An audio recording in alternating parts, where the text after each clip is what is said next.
bien. Bien. Peut-être que ça passe déjà, peut-être pas. C'est bon. Bonjour à tous, je suis super heureuse de vous retrouver sur le plateau d'Espace Prépa TV en bonne compagnie avec Sahar et Benjamin. On se fait un petit Facebook Live aujourd'hui pour se parler des concours. Je m'installe à ma place et ça commence tout de suite. Alors, un petit mot avant le début. Donc on est, vous le savez, entre Écricom et la BCE. J'espère que tous ceux qui ont passé Écricom lundi, mardi et mercredi dernier s'en sont sortis et que du coup ils abordent les écrits BCE sereinement. Un petit mot spécialement pour tous ceux qui justement étaient candidats Écricom. Si vous allez faire un tour sur le site Espace Prépa, vous trouverez des corrigés. Je crois qu'on en a mis 6. On a les corrigés maths E, maths T, HGGMC sur le dérèglement et la Russie. Et entre ce soir et demain, on vous ajoute les corrigés de culture G dans le sujet, donc sur le corps et hors sujet. On a travaillé pour vous, enfin c'est les profs de prépa qui travaillent avec Espace Prépa qui ont bossé pour vous. Donc merci à eux. Voilà, si vous voulez aller faire un petit tour du côté de ces corrigés, ça vous aidera peut-être pour la BCE dans quelques jours. Et on a aussi, avec toi Benjamin, un groupe Facebook qui s'appelle, enfin un groupe Facebook Mister Prépa, Espace Prépa, spécialement dédié au concours. Donc si vous voulez le rejoindre, vous tapez groupe Facebook dans la barre de recherche Facebook Mister Prépa, Espace Prépa et vous nous trouverez. Et on répond à toutes les questions que vous vous posez sur le concours. Et avec tout ça, je ne vais pas vous laisser vous présenter. Donc Sahar, commencez, dites-nous quel âge vous avez, ce que vous faites aujourd'hui et en quelle année vous avez passé vos concours. Alors moi je m'appelle Sahar, j'ai 21 ans. J'étais en ECS au lycée Henri IV, ici à Paris. J'ai passé les concours l'année dernière, en 2017. Et maintenant, j'ai intégré le Lyon Business School. Je suis en première année, programme grandes écoles. Et ben, merci beaucoup d'être venu à Levallois depuis Lyon aujourd'hui. C'est très sympa. Benjamin, toi, qu'est-ce que tu fais? Quel âge tu as? En quelle année tu as passé les concours? Bonjour, moi, du coup Benjamin, donc j'ai passé les concours en 2016, donc voie ECE. J'étais au lycée Saint-Just à Lyon, sur la colline à côté de Fourvière pour les connaisseurs. Oui. Et cette année, du coup, je suis en année sabbatique et je travaille mon projet de master pour l'an prochain. Et j'ai cofondé aussi Mister Prépa avec un ami d'Audencia. Ok, ça marche. Première question toute simple, le souvenir que vous gardez de vos écrits, donc 2017 pour toi Sahar et 2016 pour toi Benjamin, c'est quoi le souvenir qui prédomine? Alors, pour moi, Sahar, c'était plutôt le stress. Ouais. La veille des concours, c'était, je dirais même, horrible. Okay. Et là, même les journées où on passait les écrits, c'était pas facile du tout, du tout. J'étais tout le temps stressée et voilà, je résume tout en stress. D'accord, pas de trucs, pas de choses plus positives pour les candidats là qui sont dedans en ce moment. Positif, on dirait que ça va finir bientôt et vous allez intégrer tous une école. Benjamin, toi, le souvenir que tu as de tes écrits? Les écrits, c'était convivial. En fait, on était tous partis à Annecy. Donc nous, on était tous de Lyon, donc on est partis à 1h30 environ de Lyon. Donc on était un petit groupe de 4 et puis on s'était pris un petit Airbnb. Moi j'étais avec un ami et puis les deux autres étaient dans notre logement. Okay. Et puis voilà, on passait les épreuves la journée, le soir on rentrait un peu révisé, on était faire une petite randonnée. Non, on avait vraiment essayé de pas trop stresser, même si c'est clair que la pression était là quand même, mais on s'entraidait entre nous, quoi. Ok, donc entre stress et convivialité, faut-il choisir? Je ne sais pas. Tu disais que tu as passé tes écrits à Annecy. Est-ce que c'est important le centre dans lequel on passe ses écrits et est-ce qu'on a le choix vraiment du centre où on les passe? Oui, on a le choix. Moi personnellement, je l'ai passé à Orléans, lycée Potier. Okay. Oui. Moi, je faisais ma prépa à Paris, mais je l'ai passé à Orléans parce que, on disait que les prépas en banlieue ou dans les petites villes ne sont pas trop forts. Oui. Donc, on ne sait pas.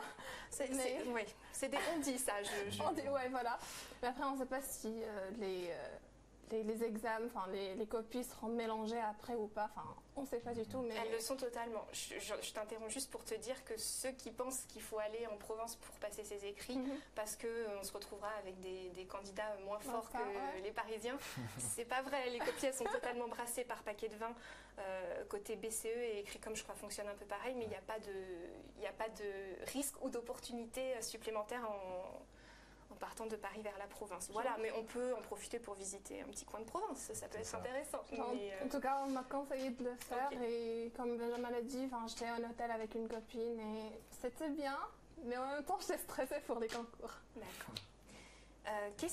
Puisque là on est donc entre Écricom et la BCE, qu'est-ce que vous vous souvenez avoir fait pendant ce laps de temps entre deux écrits, entre deux périodes d'écrits? Moi personnellement, il me semble qu'à mon époque c'était plus court, il y avait peut-être moins de temps.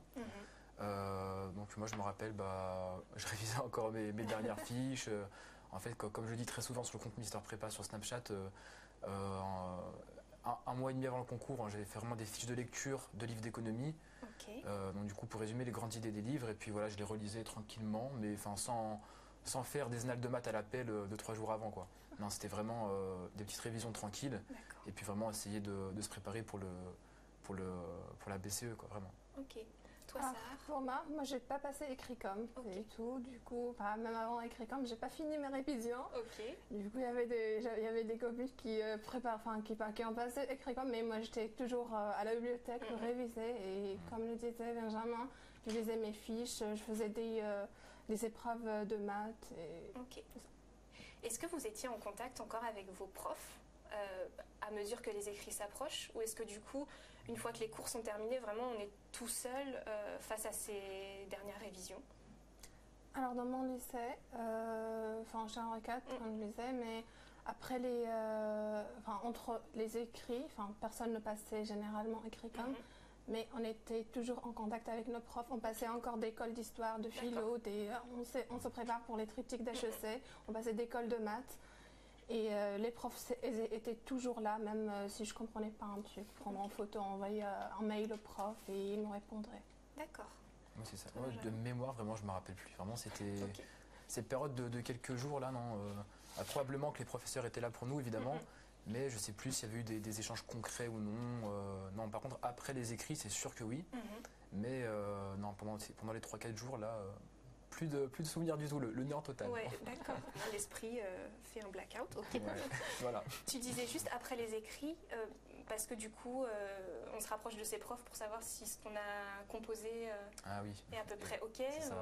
C'est hyper stressant. Ouais. Ouais. Non, en fait, moi je me rappelle par contre d'avoir envoyé un message en fait à ça me revient maintenant que je en parle, à ma prof de philo pour lui demander si tel sujet tombait, si tel plan était cohérent ou non. Ça oui, je l'avais sollicité, mais du coup c'est vrai qu'on a toujours envie de savoir un peu si nos idées étaient dans le sujet ou non. Okay. Mais oui, ça c'est des choses qu'on a faites. Ouais. Directement, on a envoyé un mail en disant ce qu'on avait mis, et puis parce que les stress nous rongeaient pas mal. Ouais. Ok. Toi, Sarah, est-ce que tu posais les mêmes questions en fait, nous, c'était à peu près ça, mais après, quand on revenait au lycée, il y a nos profs qui nous disent que, écoutez, les écrits sont passés, on oublie tout. Okay. Ça c'est bien passé ou mal passé, on oublie et on se prépare pour les oraux comme si on a intégré on a eu toutes les écoles. On se prépare comme si j'ai eu HEC et je prépare les triptyques et tout. C'est une bonne façon de voir les choses aussi. Enfin, voilà. Faut oublier faut avancer. Okay. Là, pour le coup, je reviens en arrière, mais quand vous avez commencé à sérieusement vous mettre à préparer ces écrits, c'était à quelle période de l'année? Est-ce que vous diriez que finalement on s'y met dès la première année, ou alors la première année c'est autre chose, et que c'est à la rentrée en deuxième année de prépa où là on se dit ok, il y a cette échéance qui arrive, donc là on est le 9 septembre, je commence à travailler pour cette échéance. Comment ça se... Non, moi, je dis souvent sur Mister Prépa que la première année elle est là surtout pour acquérir la méthode, pour savoir, pour apprendre à se connaître soi-même, quand est-ce qu'on est très efficace, quand est-ce qu'on est moins efficace. Pour tout ce qui touche au dissert, c'est vraiment l'année où on va acquérir vraiment les réflexes de problématisation, d'analyse du sujet, tout ça. Et que la deuxième année, clairement, c'est vraiment les connaissances, et c'est là-dessus qu'on enrichit la copie. Donc vraiment, la première année, c'est plutôt apprendre à travailler, vraiment, et bien sûr des connaissances de base. Et la deuxième année, en philo, en économie, en langue, c'est vraiment le vocabulaire, les connaissances. Par contre, pour répondre à la question de quand est-ce qu'on commence les révisions en fait pour les concours, moi je dirais environ 1 mois et demi, 2 mois avant les concours. On est vraiment dans une logique épreuve, on rentre à la maison, on ne révise pas forcément son cours de la journée, mais plutôt ce qui est au programme de révision. Donc je dirais à partir de février environ, suivant les profils. Ça me paraît tard, mais peut-être... moi je les ai pas passés. Février, avril, Non, moi je disais Ok. février, je pense que c'est pas mal pour vraiment se mettre à fond dans le planning de révision en fait. Ok. Sahar, t'es d'accord? Totalement d'accord. Pour la première année, moi j'étais complètement ignorante. Je savais, enfin même pour les concours, je savais pas si je finissais à passer les concours à BCE, écrit comme je savais rien sur rien. Oui. Je travaillais juste pour passer les DS de chaque samedi pour valider mes cours pour réussir la première année. Mais pendant les vacances d'été, peut-être j'avais un peu de recul. Je commençais à me rendre compte que je dois passer les concours au mois de mai, au mois d'avril. Donc je commence à être plus organisée, à planifier les choses, à voir les concours s'approchent. Et les vraies révisions, c'était comme Benjamin le disait, c'était un peu tard. C'était un mois et demi avant les vrais concours. Ok. Du coup, comment tu as parlé, Benjamin, d'un planning de révision? Ça veut dire qu'en plus, finalement, de son emploi du temps normal, à côté, vous avez en parallèle le planning de vos révisions, quoi. C'est ça Oui. vous... C'est ça qui est compliqué à gérer justement, c'est que sur la fin d'année, en fait, on finit le programme et en fait, on ne peut pas non plus négliger les cours d'épreuve parce que si on voit un chapitre qui tombe le jour du concours et qu'on l'a bâclé, bah là, on déprime, quoi. On s'est dit, mince, j'aurais jamais dû faire ça.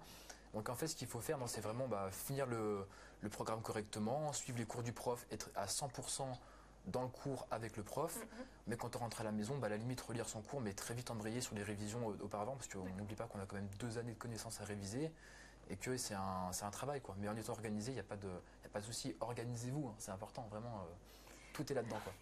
Benjamin, on a tourné une vidéo, toi et moi, où on parlait d'organisation justement. Donc Exact. ceux qui veulent aller voir sur la chaîne YouTube Espace Prépa, on parle d'organisation avec Benjamin. Voilà. Sahar, est-ce Pour que... l'organisation, j'étais pas du tout organisée. Je faisais des plannings pour les révisions, mais je les respectais jamais. Et tu as intégré EM Lyon. Donc, Oui. Bon, l'organisation, c'est très important, mais on peut y arriver sans organisation. donc, c'est-à-dire, tu rentrais chez toi, tu regardais ta fiche de ce que tu avais à faire le soir pour réviser et tu faisais autre chose? J'essaye de le faire, j'essaye d'avancer, mais j'arrive pas parce que je suis trop idéaliste. Je fais des programmes, je sais pas, le programme, par exemple, le programme d'histoire géo, je me dis, il faut que pendant ces vacances-là, je dois le finir, je dois lire Asie, Afrique, machin. Et après les vacances, je me dis, oh mince, j'ai lu juste l'Afrique, quoi. Donc finalement, qu'est-ce qui t'a fait réussir aussi bien tes concours? C'est d'être hyper attentive en cours qui t'a... Ouais, et d'être bonne en maths. Ok. Ouais. Benjamin, c'est pas grave. Alors, moi, je n'étais pas trop bon en maths, moi, c'était ma bête noire, justement.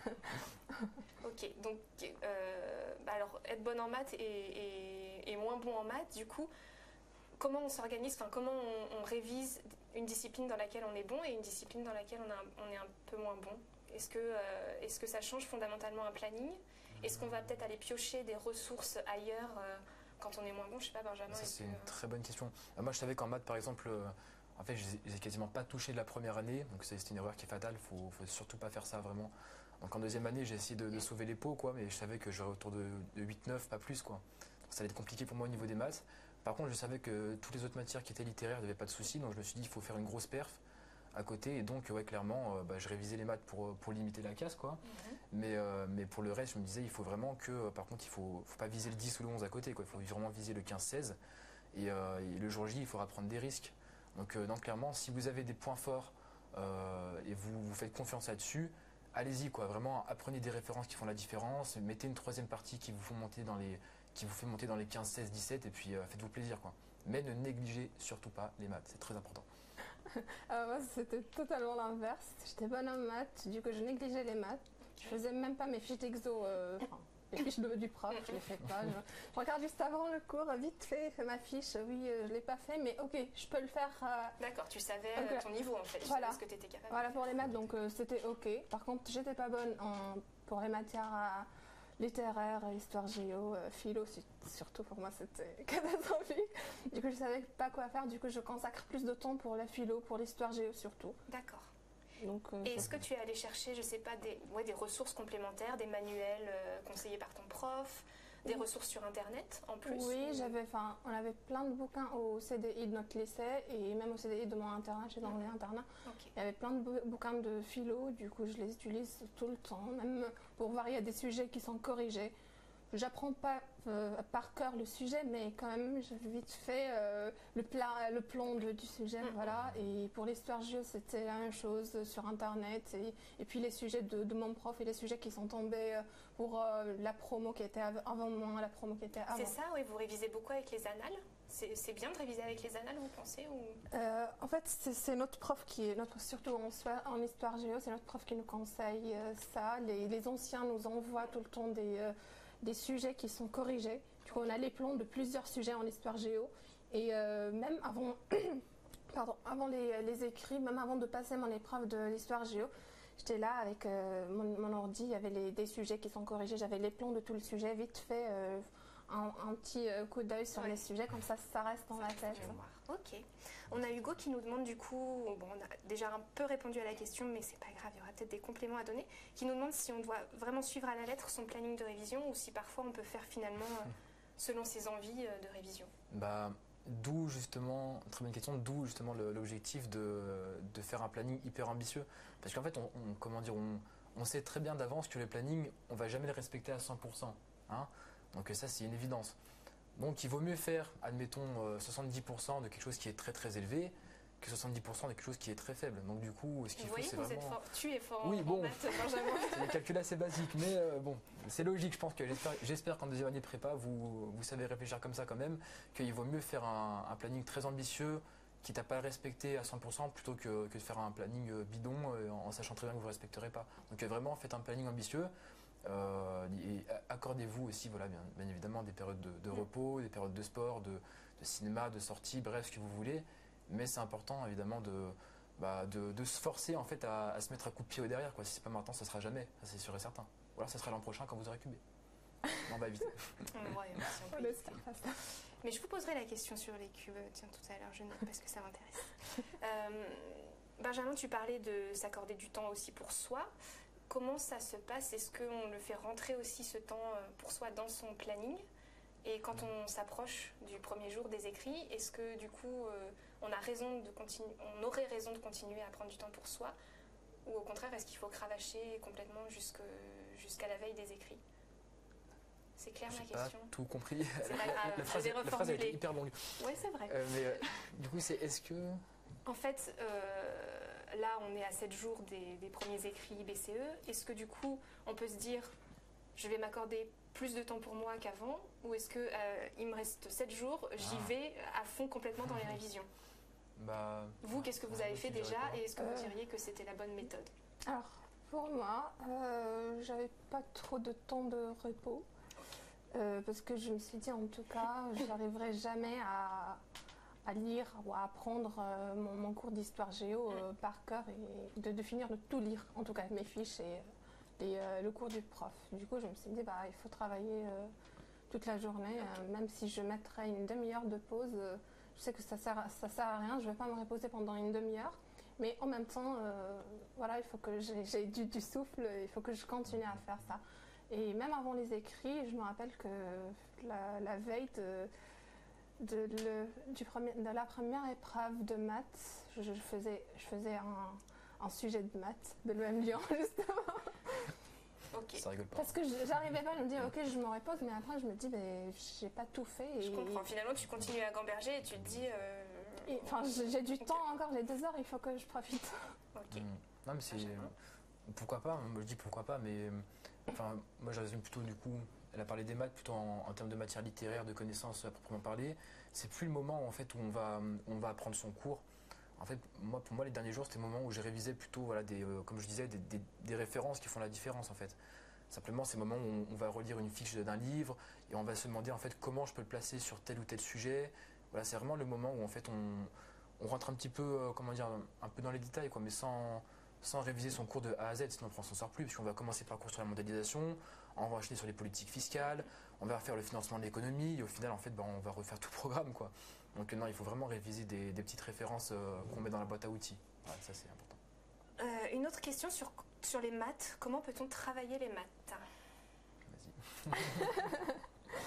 comme je disais, moi je travaille pas trop les maths, Oui. mais travailler les maths, c'est faire et refaire. Ok. Faire ses fiches avec le prof, je sais pas s'ils ont des fiches ou... En tout cas, les profs doivent corriger des exos en classe. Il faut les faire. Il faut être capable de refaire chaque exo qui était fait en cours. Et puis, c'est nécessaire de faire les annales, les épreuves de concours de 2016, 2015, 2014, etc. Ok. Il faut les faire. Ça marche. Question coefficient. Est-ce que vous avez organisé vos révisions en fonction des coefs de chaque discipline? Moi, c'était pas en fonction des coefs, mais plutôt en fonction de mes besoins. Je me dis que les maths, j'ai pas besoin de trop d'heures pour bosser les maths, mais j'ai besoin de plus d'heures pour apprendre mon cours d'histoire ou pour voir quelques références de philo. C'est en fonction de mes besoins. Benjamin, t'as fait comme ça aussi ou t'as regardé les coefficients? Non, j'ai regardé les coefs direct. Non, j'ai regardé les coefficients, mais pas seulement une semaine avant le concours, quoi.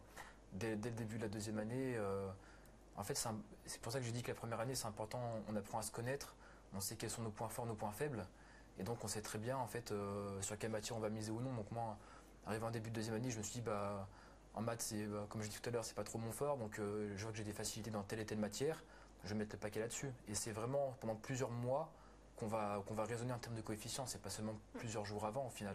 C'est un travail de longue haleine, mais oui, les coefficients, c'est important. On va pas travailler autant d'heures, je sais pas, excusez-moi s'il y a des profs de contraction de texte parmi vous, mais c'est sûr. voilà, on ne va pas travailler non plus autant la contraction de texte ou la LV2 que le SH pour les ECE, pour la géopo, pour les ECS, évidemment. Mais c'est la loi des concours, et d'ailleurs, ils le savent.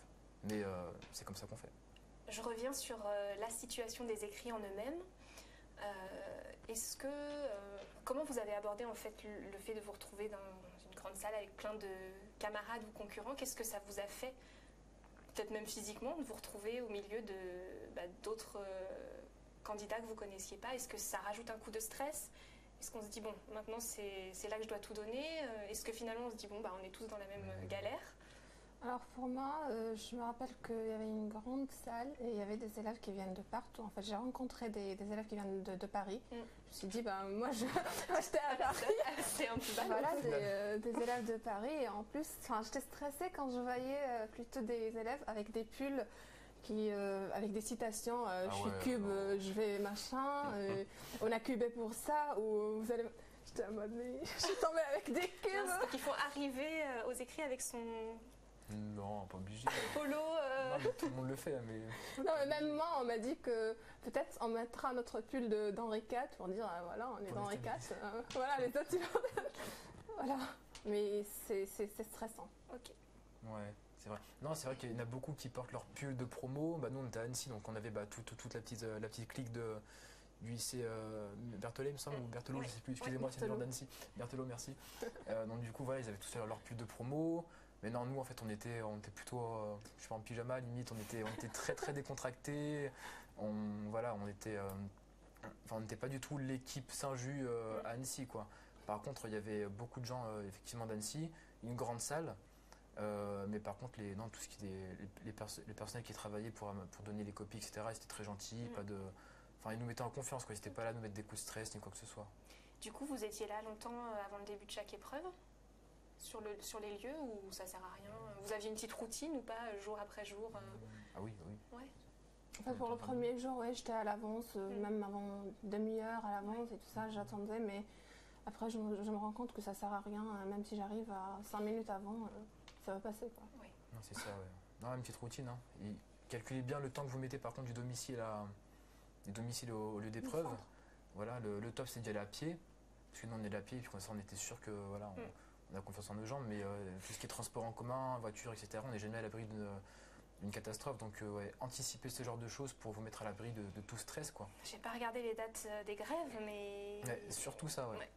Attention à ça, et puis non, à part ça, partez le matin de bonne humeur en vous disant que vous allez truander le concours, quoi. Avec un bon petit déjeuner dans le ventre.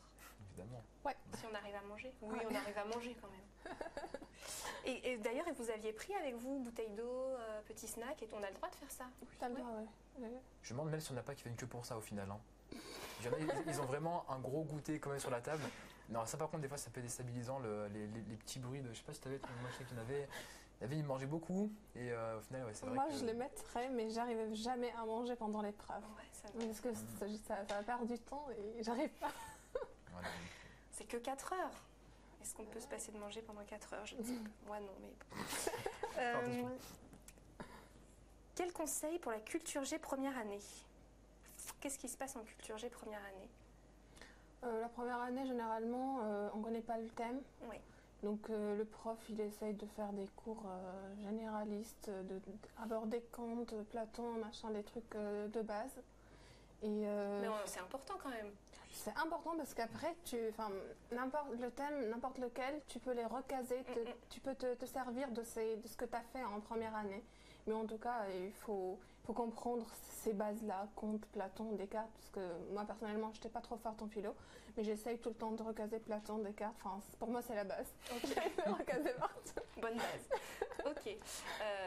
Oui, quoi qu'il en soit, effectivement, on ne se dit pas qu'on est là en touriste en culture G en première année, mais que tout ce qu'on apprend nous servira sur la Ça va nous deuxième année. servir en deuxième année. Surtout que là, on le connaît, le thème pour 2019. Ah, je l'ai oublié. Oh non, mais Benjamin, vous n'avez pas bonne mémoire. C'est un Gémeaux parce que c'est la mémoire, voilà. Donc, c'est la Pardon. mémoire. Ça ne sera C'est pas la- autour Pardonnez-nous. du langage aussi? Non. Ça ne sera pas autour du langage? C'est la mémoire. À la mémoire. Ouais, c'est la mémoire. Ouais. Ah, mais du coup, en première année, pour compléter un peu, c'est que c'est vraiment la méthodologie en fait. En deuxième année, on n'a pas forcément le temps de revoir nos bases pour savoir problématiser, analyser un sujet. Et celui en fait qui réussit à le faire dès la première année, qui a ce petit déclic-là en philo, il va gagner énormément de temps en fait. Donc du coup, la culture générale, c'est vraiment en première année, concentrez-vous sur analyser un sujet, savoir analyser les termes, vraiment savoir combiner les termes entre eux pour faire émerger des grandes parties, des différentes problématiques. Et en deuxième année, du coup, blindez-vous en connaissances et entraînez-vous. En fait, je dirais le plus lourd à faire, mais le plus efficace, c'est de s'entraîner sur des sujets tout simplement. Vous prenez différentes problématiques, vous mettez un chrono, on va dire, de, je sais pas, 1h30, et vous vous entraînez à faire un brouillon. Vous rédigez pas, bien sûr, mais vous faites un brouillon. Ça, c'est lourd à faire, mais c'est vraiment, je pense, qu'il y a de mieux. Parce que c'est vraiment, vous rendez compte si vous maîtrisez ou non la méthode. Et qui maîtrise la méthode, normalement, ça sur le 10. Et par contre, après, les connaissances, c'est ça qui va faire monter dans les grosses notes, quoi. Mais vraiment, c'est important, la CG, hein. Pas oublier. Non, je suis totalement d'accord avec toi sur l'histoire de s'entraîner sur des sujets, parce que moi aussi, je l'ai faite avec une copine. On prenait des sujets, on prend pas 1h30 quand même, parce qu'on n'a pas le temps, une demi-heure, c'est comme des sujets de colle. On essaye de faire un plan problématique, et après, on essaye de discuter autour de ce qu'on a fait. Pourquoi moi j'ai fait grand 1 ça, grand 2 ça, pourquoi? Et peut-être ça sera complémentaire, on peut avoir plus d'informations. Et Je trouve ça très bien, effectivement, de pas, si on peut, ne pas le faire tout seul, mais de se mettre à plusieurs, Comme ça enrichit. plancher chacun de son côté et puis partager ensuite ce qu'on a fait. Ouais. C'est une très bonne idée. Là, donc, on est à J-6 du premier jour des écrits BCE. Vous, est-ce que vous vous souvenez de ce que vous aviez fait précisément? Et qu'est-ce qu'on peut donner comme conseil à ceux qui comptent les jours là jusqu'à vendredi? Moi, si je me rappelle bien, j'étais à la bibliothèque. Je révisais mes fiches d'histoire, mes cours d'histoire. J'essaye de lire, de mémoriser un peu. Mais après, je sais que ce sont des moments de stress. Mais après, si tu dis à quelqu'un, ne stresse pas, t'inquiète pas, il va te dire, mais tu vas pas passer les concours à ma place. Oui. Mais il faut essayer de faire le max. Et après, on s'est dit, on a travaillé pour 2 ans, on va voir après. C'est tout. Non, pareil, pas la bibliothèque, mais j'étais avec une amie, on révisait tous les deux. Et en fait, je me rappelle très bien, c'était le moment où on faisait nos ultimes fiches de livres, comme je le disais, en fait, parce qu'il y avait des rumeurs qui disaient que le sujet de SH tomberait sur l'État-providence, tout ce qui touchait à ça. Donc nous, on s'est dit, on va anticiper au cas où. Et donc voilà, on fichait encore ses œuvres, on se faisait réciter l'un ou l'autre des citations qu'on avait apprises, les grandes idées du livre. Au final, le thème, c'était pas ça. Okay. Mais on était tellement obstinés qu'on l'a quand même casé dans la disserte. Et au final, c'est bien passé.